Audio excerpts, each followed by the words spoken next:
ಎಲ್ರಿಗೂ ನಮಸ್ಕಾರ ಸ್ನೇಹಿತರೆ, ಅಡುಗೆ ಚಾನಲ್ಗೆ ಸ್ವಾಗತ. ಇವತ್ತು ಪುಳಿಯೋಗರೆಯನ್ನು ಹೇಗೆ ಕಲಿಸ್ಕೊಳ್ಳೋದು ಅಂತ ತೋರಿಸ್ತಾ ಇದ್ದೀನಿ. ಹಿಂದಿನ ವಿಡಿಯೋದಲ್ಲಿ ಹೇಳಿದ್ನಲ್ವ ವಿಡಿಯೋ ಹಾಕ್ತೀನಿ ಅಂತ. ಪುಳಿಯೋಗರೆ ಪೌಡರು ಈಗಾಗಲೇ ತೋರಿಸಿದ್ದೀನಲ್ವ, ಅದೇ ಪುಡಿಯನ್ನು ಬಳಸಿ ಇವತ್ತು ಪುಳಿಯೋಗರೆ ತೋರಿಸ್ತಾ ಇದ್ದೀನಿ ನಿಮಗೆ. ನೋಡಿರಿ, ಮೊದಲಿಗೆ ಒಂದು ಬಾಣಲಿ ಇಟ್ಕೊಂಡಿದ್ದೀನಿ. ಇದಕ್ಕೆ ಹುಣಸೆ ಹಣ್ಣಿನ ರಸವನ್ನು ಹಿಂಡ್ಕೊತೀನಿ. ನಾನಿಲ್ಲಿ ಒಂದು ದೊಡ್ಡ ನಿಂಬೆ ಹಣ್ಣಿನ ಗಾತ್ರದಷ್ಟು ಹುಣಸೆ ಹಣ್ಣನ್ನು ನೆನೆ ಹಾಕಿದ್ದೆ. ಚೆನ್ನಾಗಿ ನೆಂದಿದೆ. ಅದನ್ನು ಚೆನ್ನಾಗಿ ಕಿವುಚ್ಕೊಂಡು ಈಗ ರಸ ಅಷ್ಟೇ ಒಂದು ಬಾಣಲಿಗೆ ಹಿಂಡ್ಕೊತಾ ಇದ್ದೀನಿ. ನೀವು ಎಷ್ಟು ಅನ್ನಕ್ಕೆ ಗೊಜ್ಜು ಮಾಡ್ತೀರಾ ಅನ್ನೋದ್ರ ಮೇಲೆ ಡಿಪೆಂಡ್ ಸ್ನೇಹಿತರೆ. ನಾನಿಲ್ಲಿ ಸ್ವಲ್ಪನೇ ಒಂದು ಹೊತ್ತಿಗಾಗಷ್ಟು, ಒಂದು 4 ಜನಕ್ಕಾಗಷ್ಟು ಮಾಡ್ತಾಯಿದ್ದೀನಿ. ನೀವು ನೋಡಿಕೊಂಡು ಹುಣಸೆ ಹಣ್ಣನ್ನು ನೆನೆ ಹಾಕ್ಕೊಳ್ರಿ. ಜಾಸ್ತಿ ಜನ ಇದ್ದರೆ ಸ್ವಲ್ಪ ಜಾಸ್ತಿ ಹಾಕ್ಕೋಬೇಕಾಗುತ್ತೆ. ಈ ಥರ ಹುಣಸೆ ಹಣ್ಣು ಚೆನ್ನಾಗಿ ಕುದಿಬೇಕು. ಕಾಣಿಸ್ತಾ ಇದೆಯಲ್ಲ, ಈ ಥರ ಚೆನ್ನಾಗಿ ಕುದಿಯೋವಾಗ ಇದಕ್ಕೆ ಬೆಲ್ಲವನ್ನು ಸೇರಿಸ್ಕೋಬೇಕು. ನಾನು ಫಸ್ಟ್ ಗೊಜ್ಜು ರೆಡಿ ಮಾಡ್ಕೊಂಡು ತೆಕ್ಕೊಂಡು ಆಮೇಲೆ ಒಗ್ಗರಣೆ ಮಾಡ್ತಾಯಿದ್ದೀನಿ. ಯಾಕೆ ಅಂತ ಹೇಳ್ತೀನಿ ನಿಮಗೆ. ನೋಡಿರಿ, ಈ ಥರ ಬೆಲ್ಲ ಹಾಕ್ಕೋಬೇಕು. ನಾವೆಷ್ಟು ಹುಣಸೆ ಹಣ್ಣನ್ನು ನೆನೆ ಹಾಕಿರ್ತೀವೋ ಅದೇ ಗಾತ್ರದಷ್ಟು ಬೆಲ್ಲವನ್ನು ಹಾಕ್ಕೋಬೇಕು ಪುಡಿ ಮಾಡಿ, ಆಯಿತಾ? ಇಲ್ಲಾಂದರೆ ಹುಳಿ ಜಾಸ್ತಿ ಆಗಿಬಿಡುತ್ತೆ. ಹುಳಿ ಸಿಹಿ ಎರಡೂ ಈಕ್ವಲ್ ಆಗಿ ಸಮ ಪ್ರಮಾಣದಲ್ಲಿ ಕರೆಕ್ಟಾಗಿರಬೇಕು ಅಂತಂದರೆ ಹುಣಸೆ ಹಣ್ಣು ಎಷ್ಟು ದಪ್ಪ ತೊಗೊಂಡಿರ್ತೀವೋ ಅಷ್ಟೇ ಗಾತ್ರದಷ್ಟು ಬೆಲ್ಲವನ್ನು ಕುಟ್ಟಿ ಹಾಕಬೇಕು. ನೋಡಿರಿ, ಹುಣಸೆ ಹಣ್ಣು ಬೆಲ್ಲ ಚೆನ್ನಾಗಿ ಕುದಿಬೇಕು. ಅದು ಕುದ್ದು ನಿಮಗೆ ಸ್ವಲ್ಪ ಗಟ್ಟಿ ಅನಿಸುತ್ತೆ. ಆವಾಗಲೇ ಈ ಥರ ಕುದೀತಾ ಕುದೀತಾ ಗಟ್ಟಿ ಆಗುತ್ತೆ. ಹುಣಸೆ ಹಣ್ಣು ಬೆಲ್ಲ ಸೇರಿಸ್ಕೊಂಡು ಗಟ್ಟಿ ಆಗ್ತಾ ಬರುತ್ತೆ.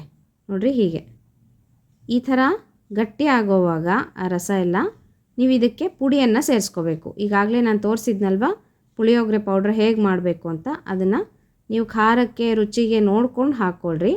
ನಾನಿಲ್ಲಿ ಒಂದು 4ರಿಂದ 5 ಚಮಚ ಹಾಕಿದ್ದೀನಿ. ಸ್ವಲ್ಪ ಸಪ್ಪೆ ಅನಿಸ್ತು ನನಗವತ್ತು. ಇನ್ನು ಸ್ವಲ್ಪ ಖಾರ ಬೇಕಾಗಿತ್ತು ಅಂತ ಸ್ವಲ್ಪ ಸ್ಟ್ರಾಂಗಾಗಿ ಇಷ್ಟಪಡೋರು, ಸ್ವಲ್ಪ ಖಾರ ಇಷ್ಟಪಡೋರು ಜಾಸ್ತಿ ಪುಡಿಯನ್ನು ಹಾಕ್ಕೋಬೋದು. ನೋಡಿರಿ, ಈ ಥರ ಚೆನ್ನಾಗಿ ಕಲಿಸ್ಬಿಡೋದು. ಕಲಸಿ ಒಂದು 2 ನಿಮಿಷ ಅಷ್ಟೇ ಸಾಕು, ಜಾಸ್ತಿ ಬೇಡ. ಒಂದು 2 ನಿಮಿಷ ಈ ಥರ ಕೈಯಾಡಿಸ್ತಾ ಇದ್ದರೆ ನಿಮಗೆ ಒಳ್ಳೆ ಪರಿಮಳ ಬರಲಿಕ್ಕೆ ಶುರುವಾಗುತ್ತೆ. ಆವಾಗ ನೀವು ಆ ಗೊಜ್ಜನ್ನು ಒಂದು ಬಟ್ಲಿಗೆ ತೆಗೆದಿಟ್ಕೊಂಬಿಡ್ರಿ. ಈ ಥರ ಫಸ್ಟ್ ಗೊಜ್ಜು ಮಾಡಿಕೊಂಡು ತೆಗೆದಿಟ್ಕೊಂಡು ನಾವು ಒಗ್ಗರಣೆ ಮಾಡಿಕೊಂಡ್ರೆ ನಿಮಗೆ ಕಡಲೆ ಬೀಜ ಅಥವಾ ಕಡಲೆಬೇಳೆ, ಉದ್ದಿನಬೇಳೆ ಇದೆಲ್ಲ ಮೆತ್ತಗಾಗೋದಿಲ್ಲ ಸ್ನೇಹಿತರೆ. ಒಗ್ಗರಣೆ ಮಾಡಿಕೊಂಡು ನೀವು ಗೊಜ್ಜು ಹಿಂಡ್ಕೊಂಡು ಅದನ್ನು ಕುದಿಸಿದ್ರೆ ಕಡಲೆಬೇಳೆ ಉದ್ದಿನಬೇಳೆ ಎಲ್ಲ ಮೆತ್ತಗಾಗ್ಬಿಡುತ್ತೆ. ಅದಷ್ಟು ರುಚಿ ಅನಿಸೋದಿಲ್ಲ. ನಾನು ಹೀಗೆ ಮಾಡೋದು. ಈ ಥರ ನೀವು ಗೊಜ್ಜು ಮಾಡಿ ಫ್ರಿಜ್ಜಲ್ಲಿ ಇಟ್ಕೊಂಡು ಸಹ ಯಾವಾಗಾದರೂ ಬೇಗನೆ ನೀವು ಪುಳಿಯೋಗರೆಯನ್ನು ಕಲಿಸ್ಕೋಬೋದು. ಈ ಗೊಜ್ಜನ್ನು ಸ್ವಲ್ಪ ಜಾಸ್ತಿ ಮಾಡಿ ತೆಗೆದಿಟ್ಕೋಬೋದು, ಏನಾಗೋದಿಲ್ಲ, ಕೆಡೋದಿಲ್ಲ. ನೋಡಿರಿ, ಈಗ ಅದೇ ಬಾಣಲಿಗೆ ಎಣ್ಣೆ ಹಾಕ್ಕೊಂಡೆ. ಒಂದು ದೊಡ್ಡ ಚಮಚ ಆಗಷ್ಟು ಸಾಸಿವೆ, ಜೀರಿಗೆ, ಕಡಲೆಬೇಳೆ, ಉದ್ದಿನಬೇಳೆ ಎಲ್ಲ ಒಗ್ಗರಣೆ ಸಾಮಗ್ರಿಗಳನ್ನು ಹಾಕ್ಕೊಂಬಿಡೋಣ. ನೋಡಿರಿ, ಸಾಸಿವೆ ಜೀರಿಗೆ ಚೆನ್ನಾಗಿ ಸಿಡಿದ ಮೇಲೆ ಕಡಲೆಕಾಯಿ ಬೀಜ ಹಾಕ್ತಾಯಿದ್ದೀನಿ. ಕಡಲೆಕಾಯಿ ಬೀಜ ಸ್ವಲ್ಪ ಜಾಸ್ತಿ ಹಾಕ್ಕೋಬೇಕು, ಪುಳಿಯೋಗರೆಗೆ ಚೆನ್ನಾಗಿರುತ್ತೆ. ಕಡಲೆಬೇಳೆ, ಉದ್ದಿನಬೇಳೆನೂ ಅಷ್ಟೇ ದೊಡ್ಡ ದೊಡ್ಡ ಚಮಚ ಆಗಷ್ಟು ಹಾಕ್ತಾಯಿದ್ದೀನಿ. ಎಲ್ಲನೂ ಚೆನ್ನಾಗಿ ಫ್ರೈ ಆಗಬೇಕು, ಗೋಲ್ಡನ್ ಬ್ರೌನ್ ಆಗಬೇಕು. ನಮಗೆ ಕ್ರಿಸ್ಪಾಗಿ ಅವೆಲ್ಲ ಫ್ರೈ ಆಗಬೇಕು.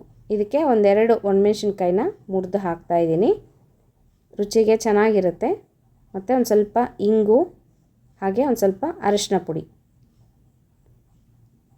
ಪುಡಿ ಹಾಕೋದ್ರಿಂದ ಕಲರ್ ಚೆನ್ನಾಗಿ ಬರುತ್ತೆ ಪುಳಿಯೋಗರೆಗೆ. ಆಮೇಲೆ ಒಂದು ಸ್ವಲ್ಪ ಕರಿಬೇವಿನ ಸೊಪ್ಪನ್ನು ಹಾಕ್ತಾಯಿದ್ದೀನಿ. ಇದಿಷ್ಟಾದರೆ ಒಗ್ಗರಣೆ ರೆಡಿ ಆಯಿತು ಸ್ನೇಹಿತರೆ. ಈ ಒಗ್ಗರಣೆಗೆ ನಾವು ಗೊಜ್ಜೇನು ಮಾಡಿ ಇಟ್ಕೊಂಡ್ವಲ್ಲ ಅದನ್ನು ಹಾಕಿ ಒಂದು ಸ್ವಲ್ಪ ಫ್ರೈ ಮಾಡ್ಕೊತೀನಿ.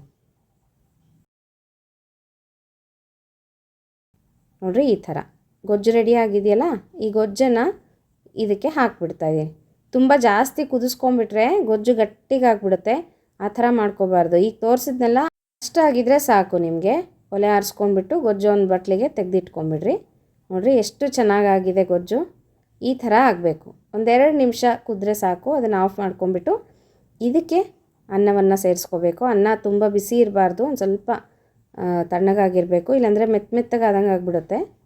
ಈಗ ನೋಡಿರಿ, ಅನ್ನ ಹಾಕಿ ನಾನು ಕಲಿಸ್ತಾ ಇದ್ದೀನಿ. ಸ್ವಲ್ಪ ಲೈಟ್ ಅನ್ನಿಸ್ತಾ ಇದೆ ನಿಮಗೆಲ್ಲ, ಅದು ಕ್ಯಾಮ್ರಾದಲ್ಲಿ ಆ ಥರ ಬಂದಿದೆ ಸ್ನೇಹಿತರೆ. ಚೆನ್ನಾಗಾಗಿತ್ತು. ಒಟ್ಟಿನಲ್ಲಿ ತುಂಬ ಡಾರ್ಕ್ ಅಂತ ಅನ್ನಿಸ್ಲಿಲ್ಲ. ಆಗಲಿ ಇನ್ನು ಸ್ವಲ್ಪ ಪುಡಿ ಹಾಕೋಬೇಕಿತ್ತು ಅಂತ ಆಮೇಲೆ ಅನ್ನಿಸ್ತು ನನಗೆ. ನೀವು ನೋಡಿಕೊಂಡು ಹಾಕ್ಕೊಳ್ರಿ. ಇನ್ನೊಂದು ಸ್ವಲ್ಪ ನೀವು ಹೆಚ್ಚಿಗೆ ಪುಡಿ ಹಾಕ್ಕೋಬೋದು, ಅಥವಾ ಖಾರಕ್ಕೆ ಗುಂಟೂರು ಮೆಣಸಿನ್ಕಾಯಿ ಸಹ ಸೇರಿಸ್ಕೋಬೋದು. ಖಾರ ಚೆನ್ನಾಗಿರುತ್ತೆ. ನೋಡಿರಿ, ತುಂಬ ರುಚಿಯಾದಂತಹ ಪುಳಿಯೋಗರೆ. ನೀವು ಎಲ್ಲ ಟ್ರೈ ಮಾಡಿರಿ ಸ್ನೇಹಿತರೆ. ಹೇಗೆ ಬಂತು ಅಂತ ನನಗೆ ಕಮೆಂಟ್ ಮಾಡಿ ತಿಳಿಸೋದು ಮರಿಬೇಡ್ರಿ.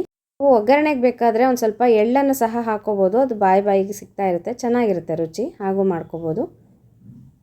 ಮತ್ತೆ ಮುಂದಿನ ವಿಡಿಯೋದಲ್ಲಿ ಸಿಗ್ತೀನಿ ಸ್ನೇಹಿತರೆ. ನಮಸ್ಕಾರ.